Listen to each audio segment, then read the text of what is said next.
After exploring Tallinn, it was finally time to visit the last country of my series 8 Days 6 Countries, Norway. And I am currently in the capital of Norway, Oslo, which is on the southern coast and is known for its green space and museum. So let's get started.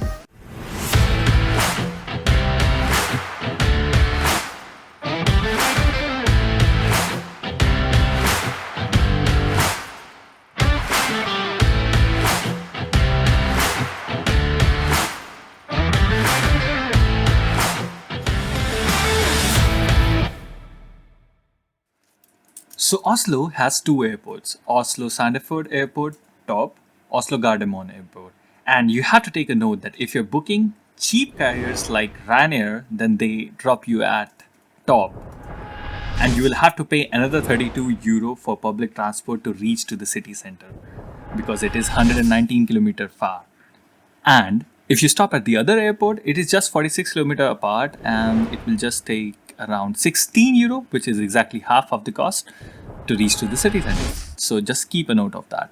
So FB25 Top Expression करके बस का नाम है, सामने दिख रही है, वहाँ जा रहे हैं.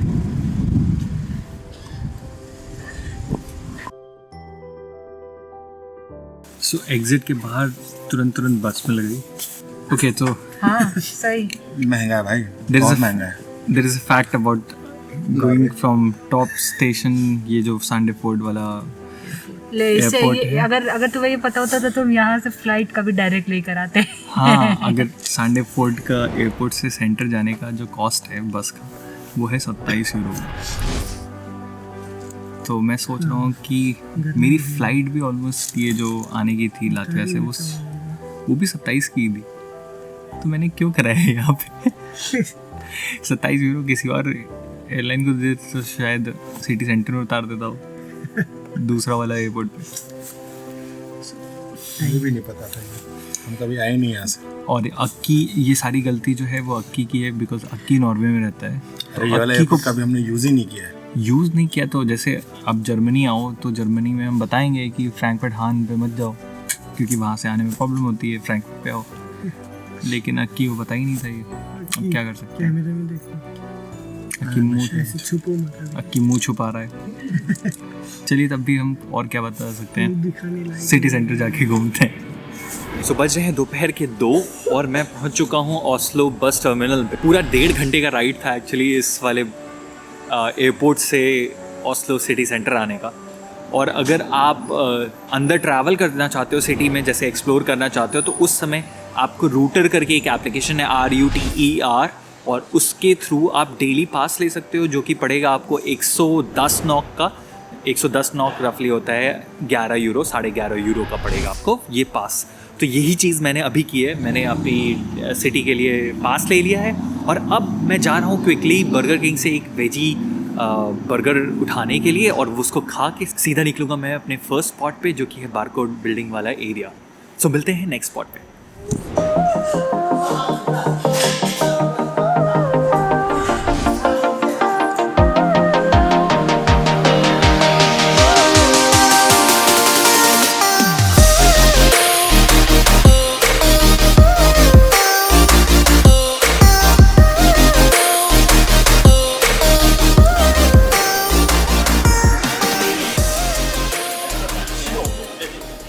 सेंटर मॉल के अंदर ही बर्गर किंग था. तो वहाँ से मैंने वेजी बर्गर ले लिया जिसका कॉस्ट पड़ा मुझे 5.5 यूरो का.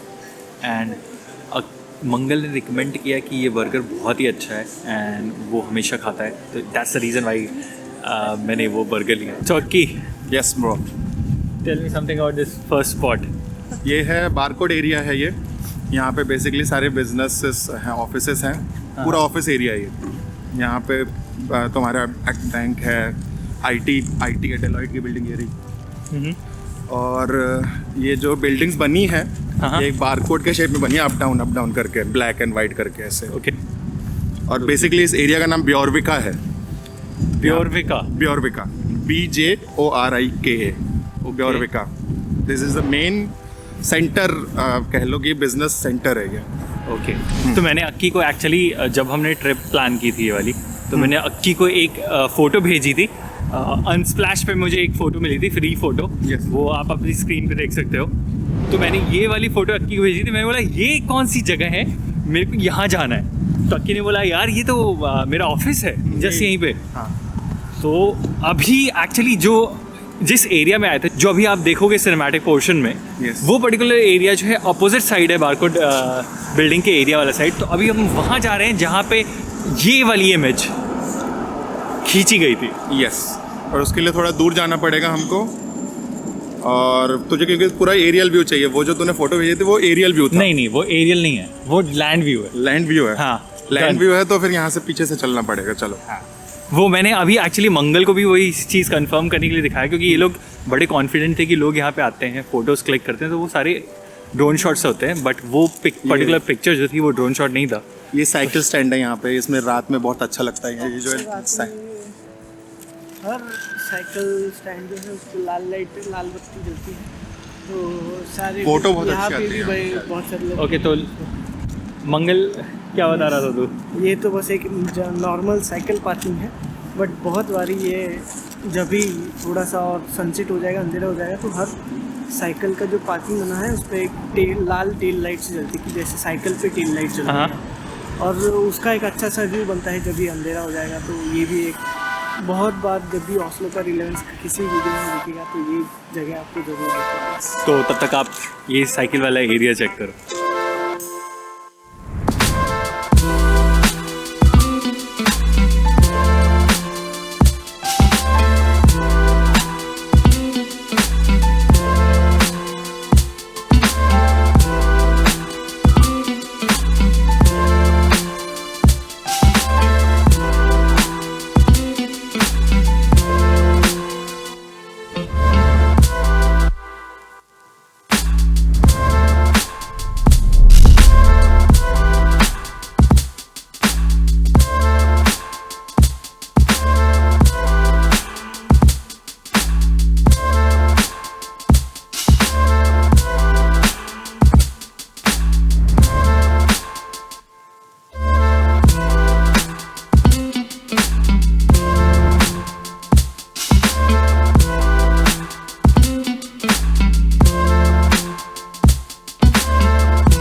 सो पहुंच चुका हूँ वॉक करके मंच म्यूजियम के पास, और अक्की बताने वाला है इसकी सारी डिटेल्स।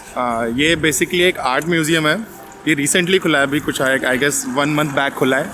और ये एडवर्ड मंच करके नॉर्वेजियन आर्टिस्ट था, उसके वर्क और लाइफ के ऊपर डेडिकेटेड है। ये पहले कहीं और सिचुएटेड था, एक टोयन करके जगह है वहाँ पे था।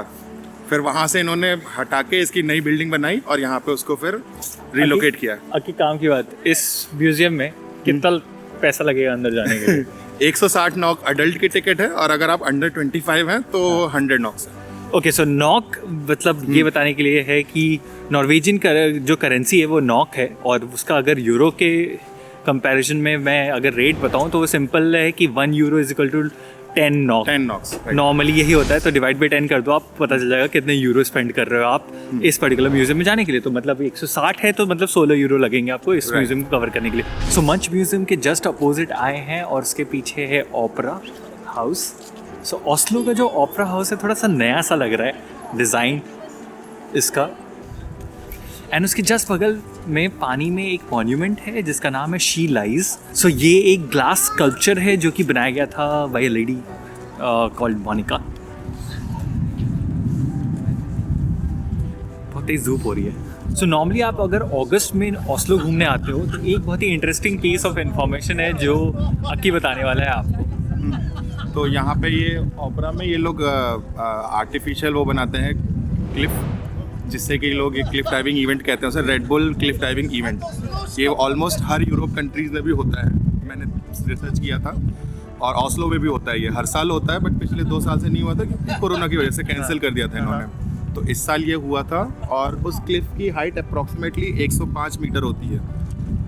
तो और उसमें से फिर ये लोग अपना वो स्टंट करके जो क्लिफ डाइविंग करते हैं वो फिर इसमें कूदते हैं। तो उसमें कोई नॉर्मल बंदा भी पार्टिसिपेट कर सकता है? नहीं, वो प्रोफेशन रहते हैं, वो लोग प्रोफेशनल रहते हैं। तो मतलब अगर आपको रेड बुल का क्लिफ डाइविंग इवेंट अगर अटेंड करना है तो ये एक बहुत ही सही टाइम हो सकता है आपका ओस्लो में आने का, कि आप पहले ऑनलाइन सर्च कर लो कि कब इवेंट होने वाला है और तब आ जाओ, कि बिकॉज ये जो पर्टिकुलर इवेंट है ये तो डेड सेंटर में होने वाला है, because opera house dead centre में है ओस्लो। माहौल बहुत अच्छा होता है क्योंकि ये सब लोग अपना बोट लगा लेते हैं यहाँ पे, बोट में बैठे रहते हैं, यहीं पे इवेंट होता है और मस्त समर हो रहा होता है, वो समर का टाइम होता है तो लोग बहुत एंजॉय करते हैं।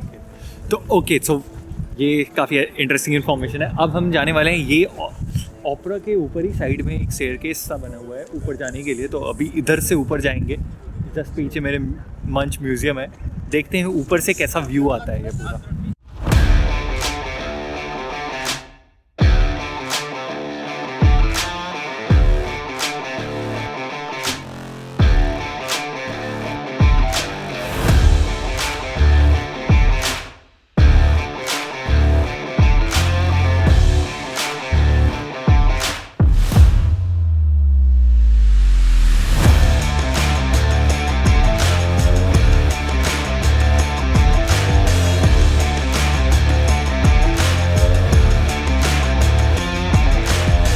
ओके, सो देखने में काफ़ी अच्छा लग रहा था नीचे से ऊपर, बट ऊपर चढ़ने में थक गए।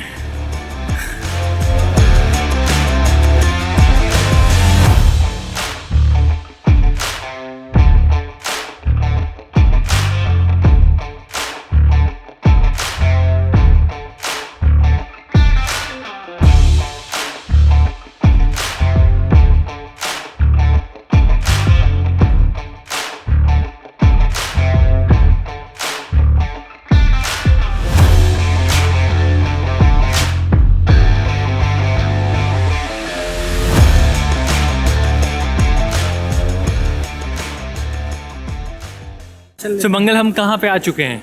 अभी हम कार्ल योहान स्ट्रीट पे हैं, जो यहाँ की मेन शॉपिंग स्ट्रीट है ओस्लो की। तो बस घूम रहे हैं शॉपिंग स्ट्रीट, यहाँ से जाएंगे एक सोवेनियर शॉप, ताकि नॉर्वे का अच्छा सा सोवेनियर दिला दूँ तो उनको। Okay, thank you so much. Yes, वैसे ये चीज़ सही है ना कि लोकल्स रहें तो ज़्यादा अच्छा हो जाता है, आपको पता रहता है कि कहाँ से कौन सा सामान खरीदना है। तो एक और चीज़ है जो अपने आइटनरी में आप ऐड कर सकते हो अगर ओस्लो घूमने आओ, वो है द विजिलेंट पार्क।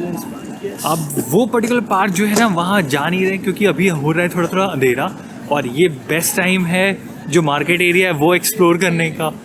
वरना ये भी ध्यान में रखना है कि 8 बजे सारी शॉप्स बंद हो जाती है, तो कुछ भी जो ख़रीदना है वो नहीं खरीद सकते हम। तो इसके लिए हमने द विजिलेंट पार्क को अपने आइटनरी से हटाया, तो हमने ये सोचा कि द कार्ल योहान स्ट्रीट पे थोड़ा घूम लेते हैं। तब तक आप देखो ये।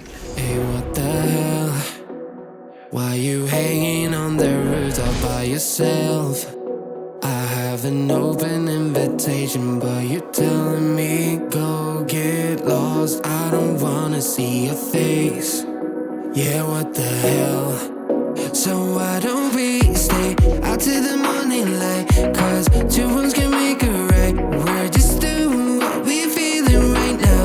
Some Chardonnay, we camp in the parking lot. Leave traces of plastic cups. We're just doing what we're feeling right now. So what the hell? Why you hanging on the roof all by yourself? Always waiting for the one, but I got news for you. I'm the best that you can get. So what the hell? Yeah, what the hell? So what the hell?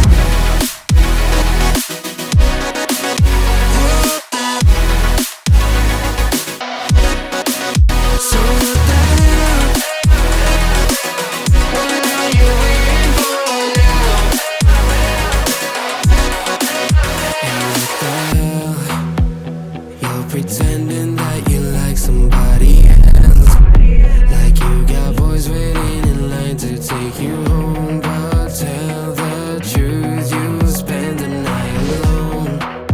Let's be alone. So why don't we stay out till the morning light? 'Cause 2 rooms can make a right. We're just doing what we feeling right now. So market वाले area में घूम ही रहे थे, कि दिख रहा है धीरे धीरे क्रिसमस मार्केट जो है वो लगती जा रही है। मतलब ऐसा शॉप्स तो नहीं ओपन हुई है, बट जो सजावट है वो दिख रही है, डेकोरेशन स्टार्ट हो गई है। हाँ, तो अक्की हमें लेके आया वही एक जगह पे, वो बहुत ही औसम सी जगह है। मतलब एक एले बना रखा है, पूरा लाइट्स लगी हुई है वहाँ पे, तो वहाँ मैं जाने वाला हूँ। और उसके बाद फिर मैं जाऊँगा पैलेस, एंड बस फिर घूमता रहूँगा इसी मार्केट वाली एरिया में।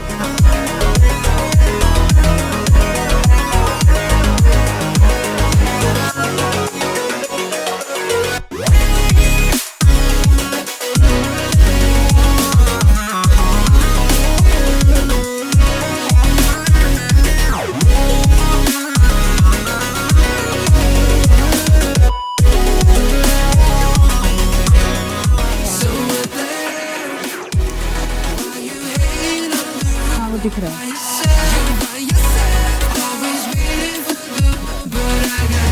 तो मार्केट एरिया घूम लिया है और अब अक्की मेरे को लेके आया है एक जगह पे। कौन सी जगह है अक्की के? ये पैलेस है। ये तो डिसअपॉइंट क्यों हो रहा है? थक गया हूँ। अक्की का क्या ये पैलेस है? जा उधर से जा देख ले पैलेस है। और वापस से जी यहीं खड़ा मिलूंगा मैं। मैं जब पहले दिन नॉर्वे आया था तो ऑफिस आया, ऑफिस के पास में ही है, ऑफिस से वॉकिंग डिस्टेंस है। मैंने पूछा कहाँ जाऊँ पहले दिन, तो ऑफिस वाला ने कहा यहाँ घूमा, ये वाली स्ट्रीट घूमा, कायो नजीर, ये वाली स्ट्रीट पूरी। हाँ, मैं कहा चलो ठीक है ये घूमाता। तो शाम को ऑफिस से निकल के यहाँ तक आया, घूमा फिरा, वापस चला गया। अच्छा। तो नॉर्वे में सबसे पहली जगह थी जहाँ मैं आया था घूमने अपने अकेले। अच्छा, कुछ ऐसा अंदर घूमने जा सकते हैं क्या पैलेस के? नहीं, अंदर नहीं जा सकते, बाहर से है। अच्छा, बाहर से। हाँ। तो यही है इंफॉर्मेशन ओस्लो के पैलेस के बारे में। तब तक आप भी देखो ओस्लो का पैलेस।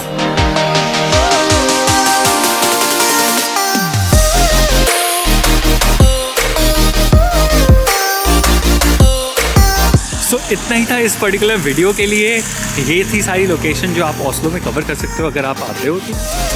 एंड आपको ये मेरी सीरीज़ जो है 8 days 6 countries वाली, वो कैसी लगी ये लिख के कमेंट में ज़रूर बताइएगा। आपको ओस्लो कैसा लगा वो भी ज़रूर बताइएगा। एंड अगर आप सोच रहे हो कि आपको ये स्कैंडिनेविया और बाल्टिक कंट्रीज़ कवर करनी है, तो मे बी आप मेरी ये पूरी सीरीज़ 1 go में देख सकते हो, ताकि आप प्लान आउट कर सको। एक फ्री एक्टिविटी मिल जाएगी आपको प्लान करने के लिए अपनी ये ट्रिप। तो अगर हम सम अप करें तो हमने स्टार्ट की थी जर्नी फ्रॉम फ्रैंकफर्ट, और उसके बाद हम आए थे डेनमार्क के बाद हम गए स्वीडन के बाद फिनलैंड के बाद एस्टोनिया के बाद लातविया के बाद फाइनली अक्की के घर वाले नॉर्वे में। सो यही इतना ही था बस। मैंने तो ऑलरेडी बाय बाय बोल दिया है, इतना ही था इस पर्टिकुलर वीडियो के लिए। अक्की तुझे कैसा लगा ये पूरा ट्रिप? बहुत अच्छा। इतना पहली बार मैं एक साथ इतनी सारी कंट्रीज घूमी है। मैं इसी फ्रेम में मंगल को भी स्क्वीज इन करना चाहूँगा, बिकॉज हम तीनों जो घूम रहे थे, कैसा लग रहा है ये पूरा? मतलब अब तो ख़त्म होने वाला है। तो ख़त्म होने वाला है। यस। बहुत मज़ा आया, पर एक साथ इतनी सारी कंट्री, इतनी सारी सिटीज़, थक गए इतना कंटिन्यू देख के चल के। हमने ऑलमोस्ट सारी चीज़ें एक्सप्लोर कर ली, और ये भी एक्सप्लोर कर लिया कि लॉकडाउन में कैसे घूमना है, बिकॉज रीगा में एक्चुअली लॉकडाउन था। यस। शाम से मतलब एकदम ही कर्फ्यू का पूरा माहौल भी देख लिया, क्योंकि उसी समय स्टार्ट किया था।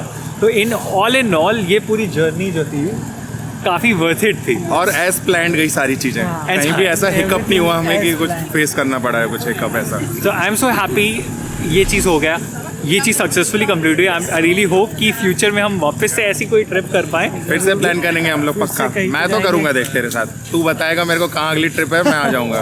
हाँ, तो मे बी आप इस चैनल पे वापस से अक्की को देखो ऐसे ही वीडियो में आते हुए।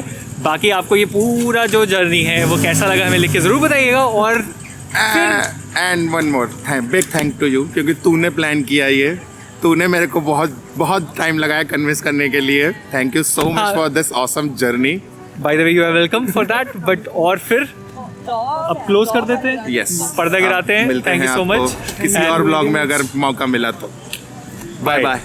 बाय।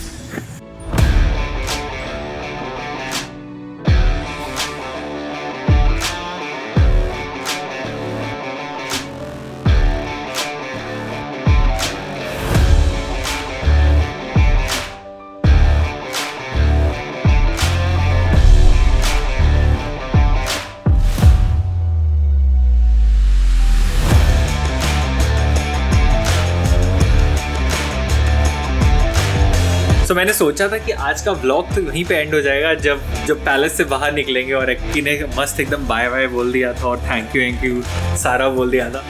बट मेरे को लग रहा है अक्की का घर इतना अच्छा है, इतना अच्छे से सेटअप कर रखा है उसने सारा चीज़ें कि और ये भी व्लॉग कर लेना चाहिए रिकॉर्ड करने के लिए सारा। Hello again. तो हमारा ऐसा प्लान था कि हम जल्दी से अब कल जो रीगा से पत्ते खरीदे थे उसका पूरा पैसा वसूल करना था। मंगल यहाँ पे चाय बना रहा है पीछे। चाय मैं बना रहा हूँ, मंगल वो कर रहा था, दाल चढ़ाई है। मंगल क्या कर रहा है तो ये बता दे। दाल चढ़ाई है बस, अभी को करना है, बाकी सब काम अक्की का है आज। अच्छा, तो हमने मतलब ट्रिप से घूम के आए, हमारा काम, मेरा काम बस इतना था ट्रिप पे घुमाना अक्की को। बाकी अक्की ने बोला था कि नॉर्वे में सारी रिस्पॉन्सिबिलिटी मेरी है। तो मैंने बोला अक्की से कि बाहर तो आज नहीं खाना है, आज घर का खाना खाएंगे क्योंकि घर पहुंच ही गए हैं ऑलमोस्ट। तो अक्की ने बोला कि दाल चावल खाते हैं बस, अपना बेसिक तो मुझे तो बहुत पसंद है ये बेसिक खाना।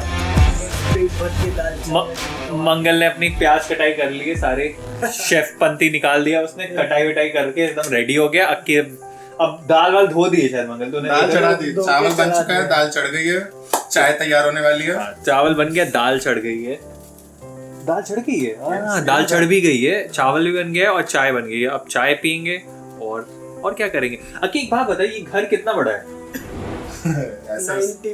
90 मीटर्स और इसका रेंट कितना है? Norwegian 15,000 Norwegian crore.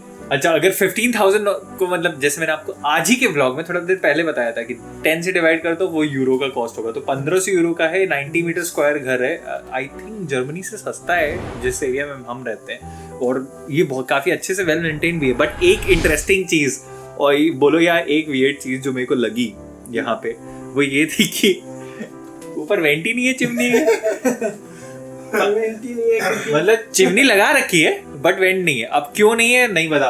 और अक्की बोल रहा था कि शायद ओनर के पास भी नहीं है ना। हाँ, ओनर के पास नहीं है। यहाँ का रीजन ये है कि इस एरिया में बाहर वेंट करना अलाउड नहीं है, वेंटिलेट वन वेंट लगाना। तो फिर कहाँ वेंट करेगा इंसान, बाहर नहीं करेगा तो कुछ भी नहीं कर सकते। मतलब उसने हमें, ओनर ने यही रीजन दिया था। वैसे भी जो नॉर्वेजियन खाना बनता है तो उसमें इतना चौक वोक ऐसा लगता नहीं जैसे अपने इंडियन खाने में लगता है, तो उनको किचन में ऐसे वेंट की जरूरत नहीं होती। वो खिड़की खोल के काम चला लेते हैं, बेसिक नीड है, नहीं तो बस। बट ऐसा मतलब ये चीज मैं स्पेसिफिक है ऐसा। हाँ, ये चीज मैं अभी भी डाइजेस्ट नहीं कर पा रहा हूँ, क्योंकि इवन जर्मन हाउस में भी जब बनाते हैं लोग, मतलब खाना बनाते हैं तो थोड़ा थोड़ा धुआं तो आ ही जाता है, मतलब चाहे जो बनाओ। क्योंकि ब्रेड भी बेक करो तो उसमें भी जब आप वो खोलते हो, जब बेकिंग करने के बाद आप खोलते हो वेंट आउट करता है खूब सारा धुआं, और यहाँ पे तो कुछ है ही नहीं धुआं ले जाने के लिए।